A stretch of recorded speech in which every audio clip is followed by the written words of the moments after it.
Saudari, saudaraku, dimanapun Anda berada, bertemu kembali dengan saya, Romo Tino SSCC, di dalam catatan peziarah. Jika kita diampuni dan dimaafkan, tentulah orang yang mengampuni dan memaafkan kita berharap dan berkeinginan supaya kita tidak mengulangi kesalahan yang sama dan menjadi manusia yang baru dan mau bertobat serta meninggalkan kejahatannya.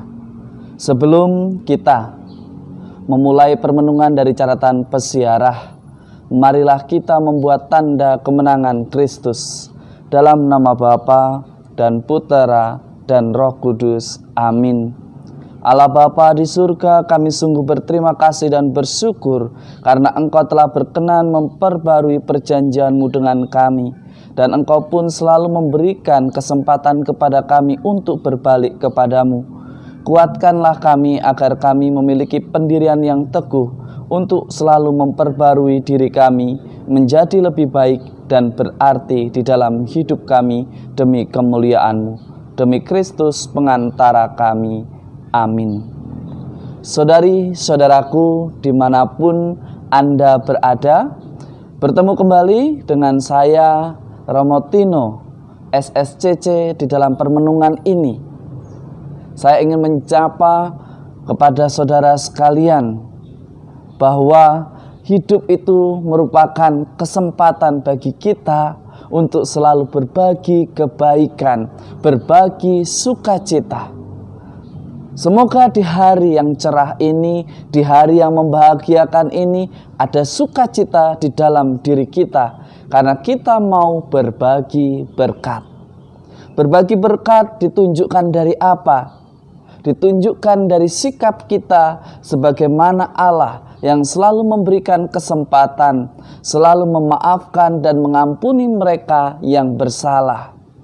Tetapi hari ini kita diingatkan kembali bahwa Tuhan selalu mengampuni dan memaafkan kesalahan kita. Tetapi bagaimana sikap kita? Di dalam ratapan Nabi Yeremia, kita mendengarkan bagaimana Yeremia meratap karena begitu kedekilan hati orang-orang bangsa pilihan, keangkuhan dari bangsa yang dipilih oleh Tuhan. Ia meratap dan semoga Tuhan tidak meninggalkan bangsa pilihannya. Seringkali yang terjadi di dalam hidup kita ialah ketika diberikan kesempatan, ketika kita dimaafkan, ketika kita diampuni, yang ada kita mengulangi dan mengulangi karena merasa bahwa orang yang mengampuni, orang yang memaafkan, orang yang mau menerima kita adalah orang yang lemah.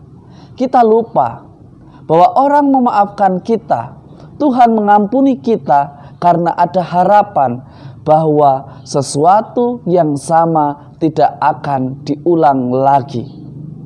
Saudari-saudaraku yang terkasih, seringkali kita lupa atau merasa bahwa kita tidak memiliki tanggung jawab lagi ketika kita sudah meminta maaf dan menerima maaf. Ketika kita sudah meminta ampun dan menerima ampun, seolah-olah kita sudah bersih dan kita mau berbuat jahat lagi.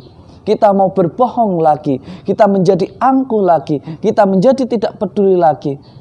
Ini berarti kita tidak mengindahkan harapan dari orang, dari Tuhan, dan juga dari sesama kita, memberikan kata maaf, memberikan kata ampun supaya kita berubah. Tetapi toh ini adalah orang yang tidak tahu malu.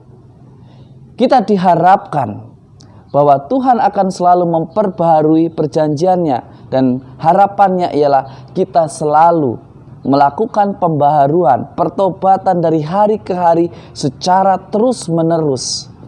Jangan hanya merongrong belas kasih orang, tetapi kita sendiri tidak menghargai apa artinya belas kasih dan ketulusan cinta di dalam kata maaf dan ampun. Saudari-saudaraku yang terkasih di dalam Yesus Kristus, di dalam Injil hari ini, Yesus menjelaskan perumpamaan tentang ilalang yang tumbuh di antara gandum. Ini diumpamakan anak-anak manusia yang selalu hidup di antara kebaikan dan kejahatan. Ketika kita diberikan kesempatan, kita juga diberikan kebebasan untuk memilih. Memilih untuk bertobat, memilih untuk menjadi lebih baik, atau memilih menjadi orang yang sama dan tidak mau pernah berubah.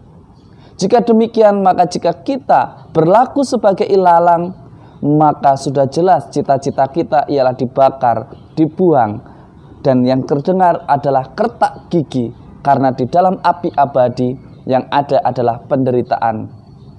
Tetapi ketika kita mau menjadi tumbuhan gandum yang membawa sabda sukacita Allah, yang mau bertumbuh dan berkembang serta berbuah, maka yang ada ialah kita menemukan sukacita Injili.